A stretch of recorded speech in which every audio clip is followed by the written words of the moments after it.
गेहूं में तेजी की संभावना।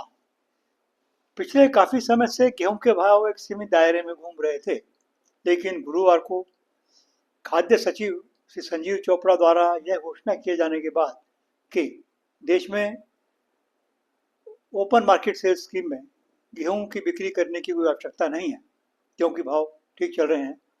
गेहूं के भाव में सुधार आरंभ हो गया है। गुरुवार को गेहूं के भाव 15 रुपये बढ़कर 2,790 रुपये प्रति क्विंटल हो गए हैं। जानकारों का कहना है कि आगामी दिनों में भाव में और तेजी आ सकती है, लेकिन कमी की कोई संभावना नहीं है, क्योंकि अभी तक बाजार में चर्चा थी कि सरकार ओपन मार्केट सेल्स स्कीम में गेहूं बेचेगी ताकि बाजार में गेहूं की सप्लाई बढ़े और गेहूं के भाव काबू में रहे। बहरहाल अब ऐसा नहीं लगता कि सरकार जल्दी ही गेहूं की बिक्री आरंभ करेगी। यही कारण है कि गेहूं के भाव बढ़े हैं।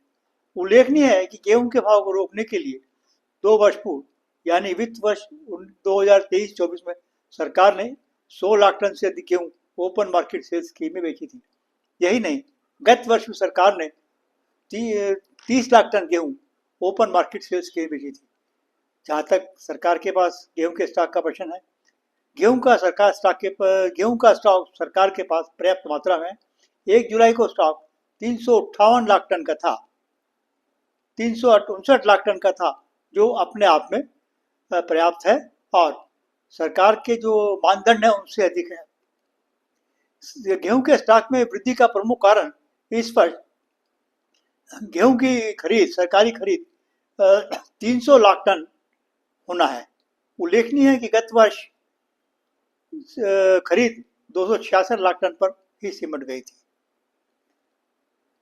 अब देखना ही है कि आगामी दिनों में भाव कितने बढ़ते हैं और सरकार ओपन मार्केट स्कीम में गेहूं की बिक्री आरंभ करती है या नहीं करती है।